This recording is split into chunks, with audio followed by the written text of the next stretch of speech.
You may have caught wind of him as the Binibining Pilipinas judge who wore a barong with boxer shorts. But many also know him for his notable work in the LGBTQ plus community, setting up the world's first agency representing only transgender models with Slay Model Management. Let's get to know Cece Asuncion, who's visiting from the United States right here on The Final Word.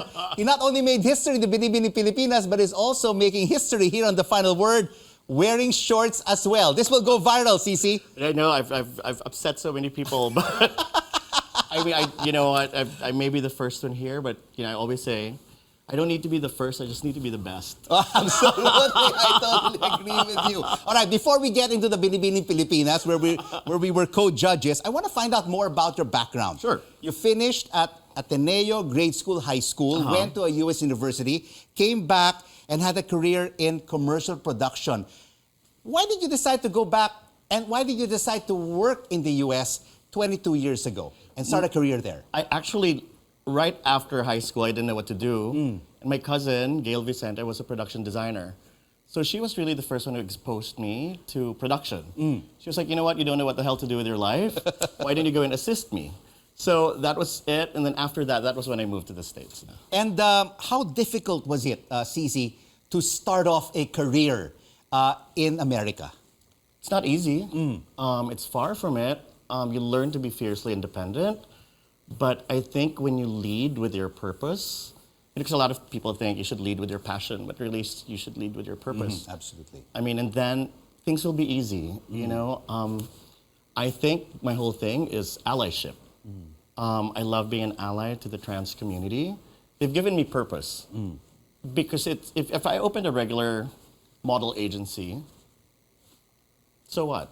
But I think when you help a disenfranchised part of the community and get, you know, reframe people's minds on what beautiful is, I think you do something good. But before Slay Model Management, I mean, did you really have to work in the trenches? What was your first big break in the U.S.?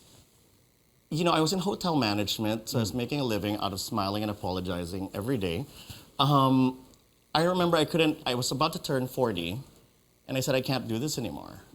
So I joined this film cooperative, and I did a 10-minute short film called What's the Tea? And then I won stuff everywhere. I did the film festival rounds, and that was it. And then I met all these amazing people in the trans community, and I said, you know, why not open an all-trans model agency? And when did Slay Model Management begin? September. And who gave you that idea?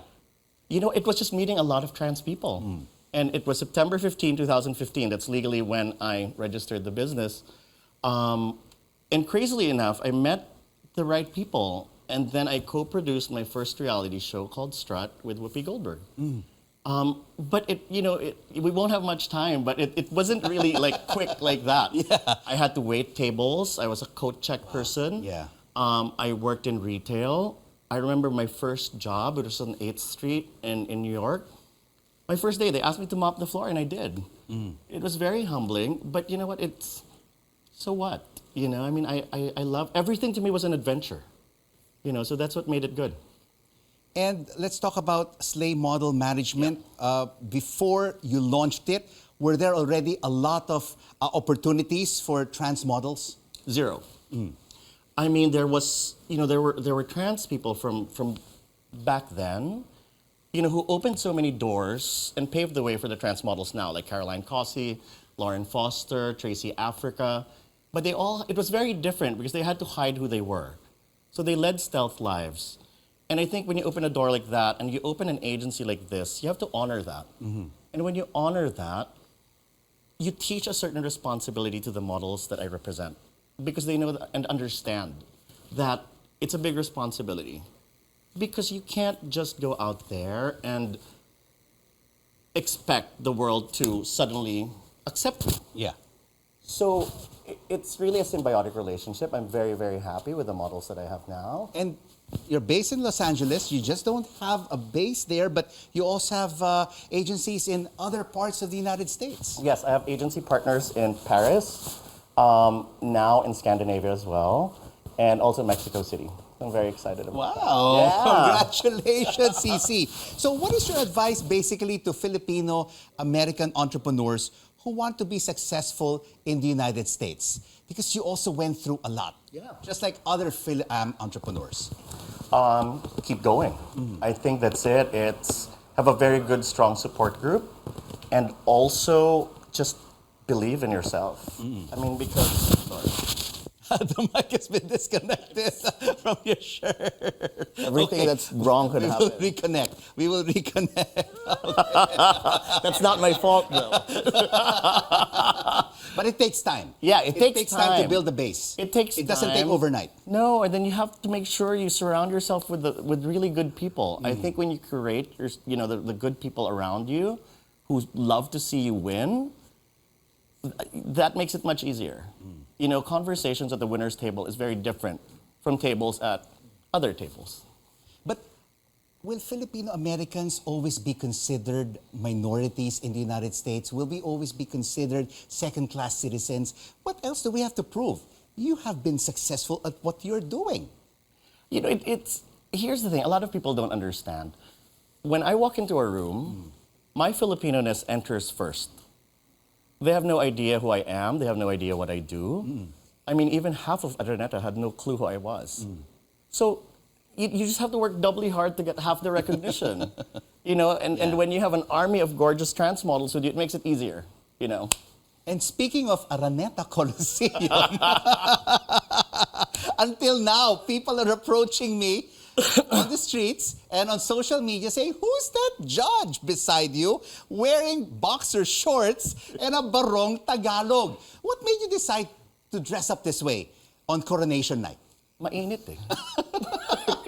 No, I mean, honestly, Abel Bacudio said, I'm going to dress you. And I said I wanted a Filipino designer to dress me.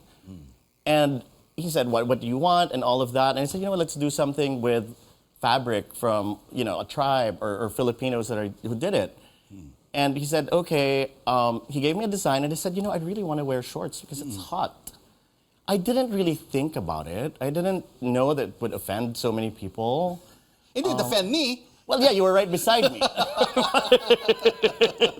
No, but I didn't know it would cause such a conversation. But it's good because before change happens, conversations need to happen, and that's when a consciousness happens. And then after that, that's when discourse and then maybe agreement can happen. And Cece, you are a champion of the LGBTQ plus community. Your message for transgenders out there who want to come out and be models? Find me. No, I think it's, one, you have to be very understanding of how the world works, and that you have to believe in your own beauty before other people believe that you're beautiful. Well said, Cece. Thank you so much Thank you. for joining us on The Final Word. Nice to have you on the show, and all the best, and bon voyage on your trip back to Los Angeles. Thank you. It's been a great trip. Cece Asuncion, Fil-Am director, producer, filmmaker, executive of Slay Model Management.